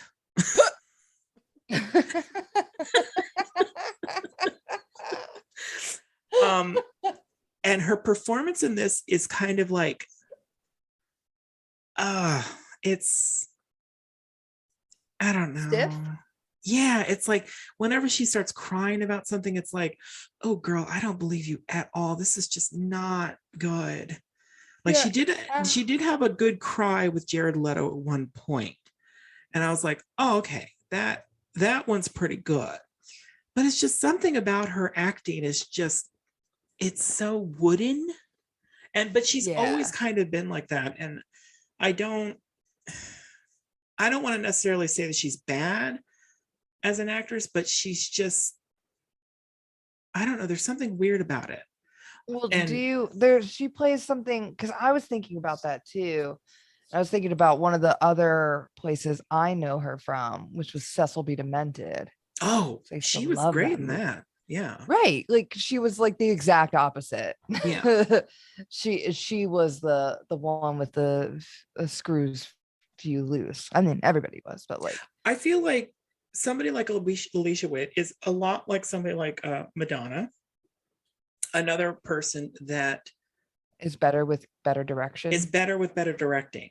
Like, and I'm not joking. Like, I don't think these people are necessarily bad at acting. I think if you're not being directed well, which is probably why the scene with Jared Leto worked the way that it did, and it looked more like believable, probably because she's bouncing off of a person that's a very good actor. He is very good. Right. And probably the best one in this movie, other than Loretta Devine. Well, she's Robert fantastic. Englund. Oh, he's good. Well, you know what I mean. As far as the kids go, I think. Oh, Joshua Jackson. Girl, ew. He's one note. one note. Sorry, Joshua, if you're listening. Because he's a regular listener. Yeah, he writes in all the time. Yeah, he writes in all the time. He's always suggesting his own movies. Yeah, D2, the Mighty Ducks. Like, no, like, buddy, we'll get to it when we get to it.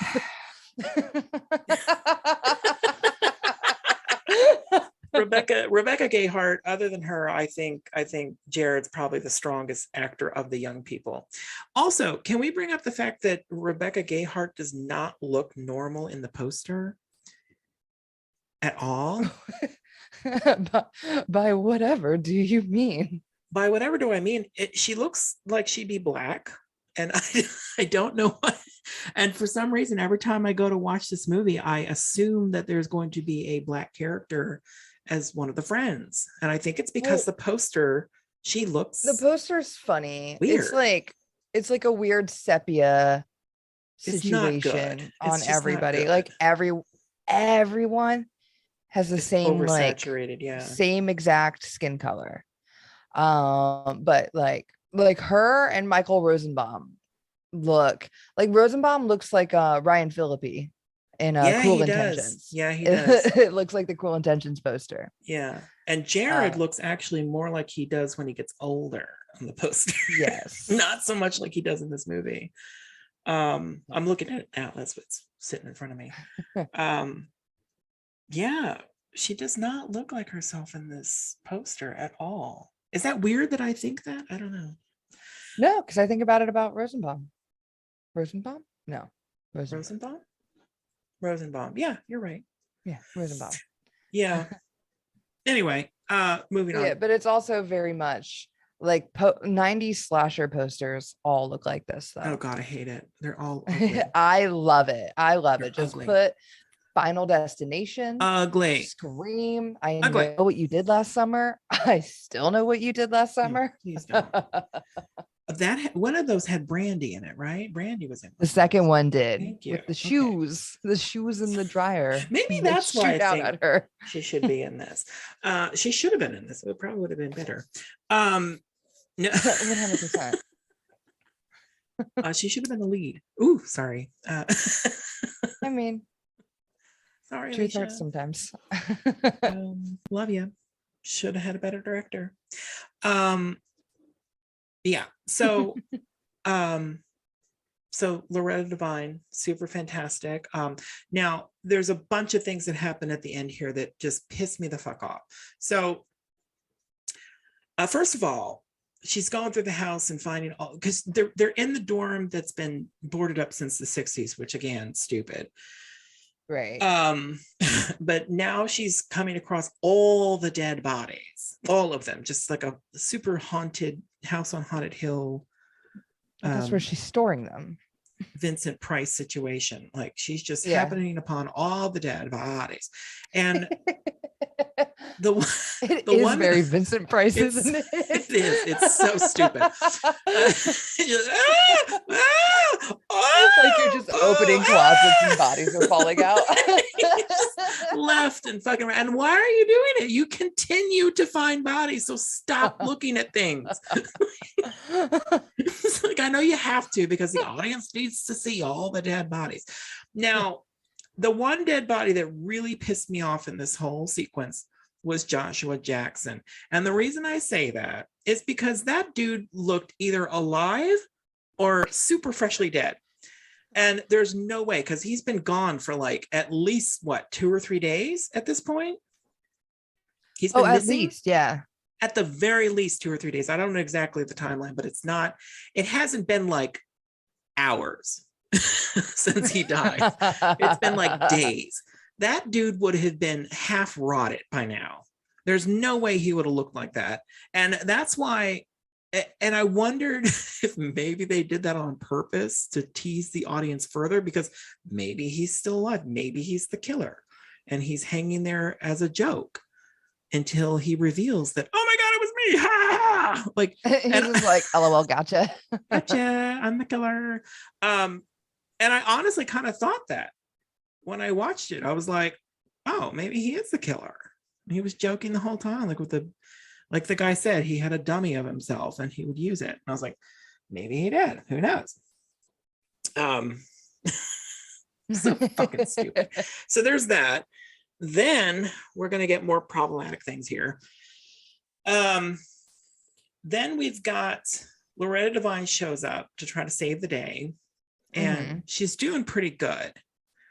But fucking Rebecca Gayheart has an extra weapon of some sort that, like, you have your hands spread, and then all of a sudden, right in front of her face, she flicks up a switchblade or whatever. And I was like, okay, so why did nobody notice her hand moving away from the wall?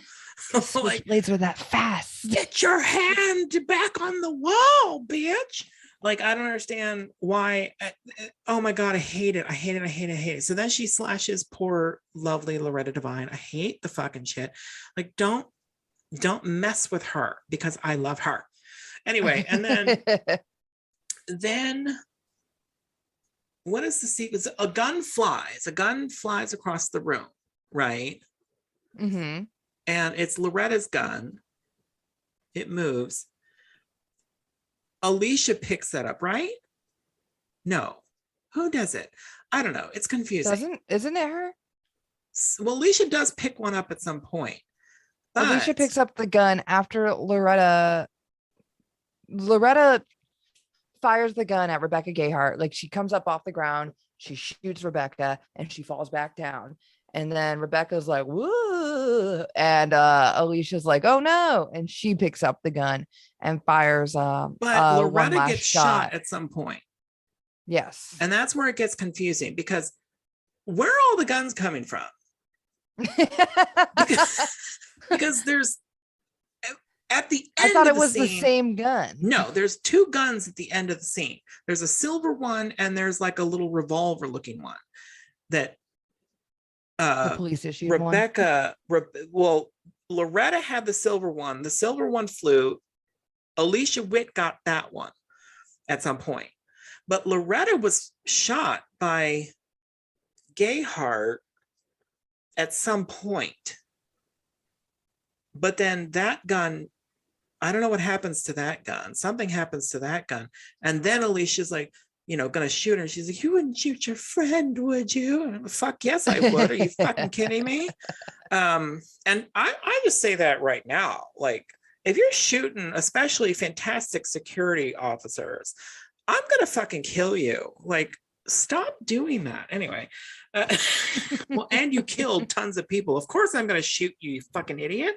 Do you really think I'm gonna sympathize with your stupid ass? No, absolutely not. Tried. You're gonna be shot. She falls out the window. So besides the gun situation, which I still don't quite understand, I don't feel like going back and watching it to find out at all. Please, God, no. There are so many issues with this part of the movie. I can't even explain how stupid all of this is. And I'm going to walk you through it. So perfect. So Loretta is sitting there bleeding. She's been shot. She's been sliced. Okay. She's still breathing. And Jared Leto and Alicia are like, okay, bye, girl, and run out the building. Run out the building. They run out of the building. One of them should have gone to call the police or get help of some sort for Loretta. The other should have stayed there and applied pressure to that motherfucking bullet wound. Are you fucking kidding me right now that you guys just left her there, sitting on the fucking floor? You guys are horrifying bitches that you would even do that. What in the fuck is wrong with them? What is wrong with them? So besides that, there's that problem. Then we're going to go to problem number 2, which is all of a sudden they're in a car speeding towards who knows what. I don't know. They're getting away from nothing at this point, because did you guys go outside and make sure that your friend that was killing everybody was dead on the ground? Because that's what I would have done, besides the fact that I would have stayed and made sure that Loretta was still alive and wait for the paramedics to show up. But I definitely would have gone to check and see that that bitch was fucking dead and on the ground, and to make sure to flag down one of the people to grab the dead body off the ground. So there's that. And so you didn't even think to check the back seat of this car after this whole movie's telling you to do that kind of thing, that you didn't do it. And you're speeding away for no reason. None of this makes sense. None of this. I can't believe that when these people were reading the script, they didn't say, shouldn't we stay with Loretta and make sure she's okay? I mean, is that something? Did anybody bring that up on the set? And then when they were actually filming it, did they not think, this doesn't seem right? Like, why would we do this? Where are we going? It doesn't make any sense. We're not injured. None of us had an injury. Loretta did. Loretta had an injury. She had two. She had a bullet hole and she had a fucking slashing. You guys are perfectly fine. Nothing happened to you. Except for Alicia got punched in the face and was somehow knocked out for a while and came to on the bed. Like, none of that made sense either. Anyway. I'm sorry, but this thing pisses me off so bad. I'm so excited to get to the rating portion. Oh God, don't even. So I wrote in big letters, they fucking left her. And then I wrote idiots in all caps and very large. And that's how the movie ends. Oh, well, I don't know. How does the movie end? Because I kind of just I feel like I was punched in the face like Alicia and just passed out, and I just didn't care. It kind of like fades out from like Alicia and Leto and Loretta, and we come back to another in the same coffee shop as we did in the beginning. Oh yes, with someone telling that story. Hold on. I forgot. Okay, so hold on before you say that. She comes up out of the back seat. She's gonna chop their heads off or whatever, and they get into a tussle. He crashes on the side of a bridge, and she flies out the window into the pond or a water or river, whatever it is. Right. Now, I have a couple problems with this. As you know, I'm going to have them. This is one of those bridges where it's both ways, but it's only large enough for one vehicle at a time. So if you were coming on one side of it, you'd have to wait for the person coming across it, or you'd have to flash lights, which, by the way, don't flash your lights because they're going to probably murder you in this place. But you'd have to indicate that somebody's going to have to go before you go. I don't like those bridges. There's a lot of them up in New England. Try to avoid them. Covered bridges, kind of the same. There's not room for two cars, so it's one or the other. Like in Beetlejuice. Like if there was a car coming the opposite direction, they'd have to wait for somebody. It's horrifying. I hate it. Hopefully it's not too long where you can't see the other side. Anyway, so, and I'm thinking like emergency people are on their way to help Loretta. Again, now you're just blocking the thing because you've crashed into the bridge and maybe killed the killer. I don't know. Nobody went down there to make. If she had been face down, I would have been like, oh, cool, she's drowning. She'll gulp up some water and die, hopefully. But she's on her back floating down the river. And I'm like, she's still probably not dead, you dumbass idiots. Did nobody go to look for her and make sure she was dead? I would have shot her from there many times. I would have shot her. I would have shot her outside the building. I mean, already tons of gunfire. You've already shot her once. Just go out there and plug her in the head. Make sure it's done. Nobody listens to anything. Kill the person. They are murderer, horrible people. Put a bullet in their head. Always do a headshot. Sometimes you ain't thinking right. Oh, let me tell you something. If there's any kind of situation, like any of these movies that we watch all the time for this podcast, and I have a gun in my hand and there is a killer, and first of all, there's no hesitation. I'm not going to be one of those people, oh gosh, I don't know if I can shoot the gun. No, I'm going to fucking kill the killer, and I'm going to aim at the fucking head.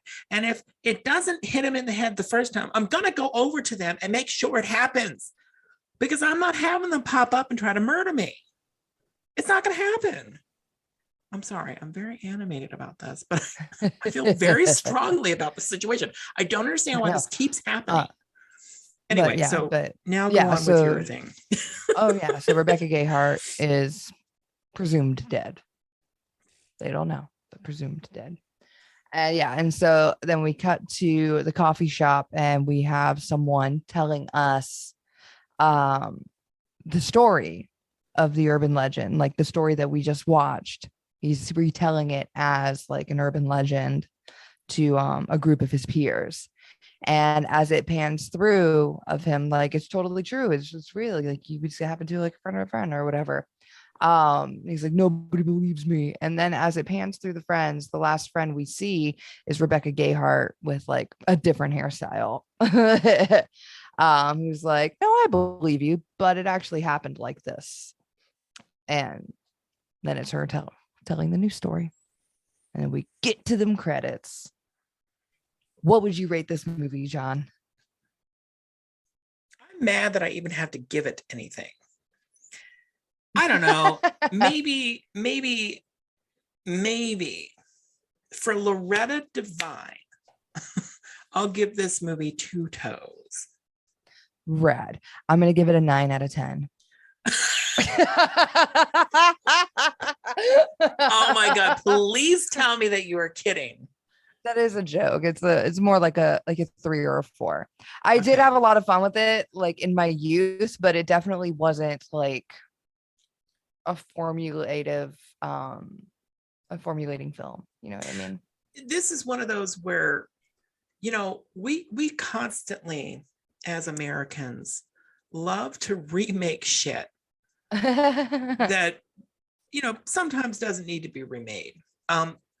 I beg somebody to do a better version of this, because I feel like writing has come a long way. And people actually think about logic nowadays when they write things. So can we please do this and make it logical? Like, I don't need any of this bullshit that happens in this fucking movie, especially at the end, leaving Loretta to die, maybe bleeding to death from her multiple wounds, you assholes. How horrifying. I still can't get it. I'll never get over it. I will always be angry that they did that. What would you recommend? Anything other than this. Anything. Oh, right on. Heard. Any other movie except for Scarface. I'd even recommend Cruel Intentions over this, and I hate that movie. It's kind of rough. Yeah, I would say I Know What You Did Last Summer or Final Destination. If you want to torture yourself further, then by all means. 100%, John. That's what it's all about. Yeah. No, I don't. Any other movie. Any other. In fact, go watch Cecil B. Demented. Then you can see Alicia Witt having a lovely romp. It's a solid one. Good movie. Yeah, except for the whole Jingle Balls thing. But the Jingle Balls. It was Alicia Witt, right? She was the one who was like talking about how she was fucked under the Christmas tree by her siblings, and they chanted Jingle Balls, Jingle Balls. I don't remember that. I have to watch that again. I was like, oh my God. Yeah, it was a rough little monologue she had. Okay. I'll have to rewatch it. I don't remember that. Yeah. Yeah, I love that. For whatever reason, it scarred me.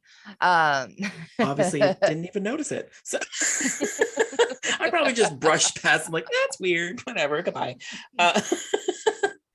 I love Cecil B. Demented. We'll have to do that as a movie sometime. Yeah. Have we done a John Waters yet? I can't remember. Did we do a Hairspray? Did we? No, probably not. I don't think we did. I don't think we've done a Waters. I keep meaning to do a Waters. I don't know why we haven't. Yeah. Well, let's get on that. Yeah. And if you footsies have any recommendations or suggestions or anything, you can always email us at onefootpodcast@gmail.com or engage with us on social media, which is also One Foot Podcast, or if you're on Facebook, One Foot on the Ground.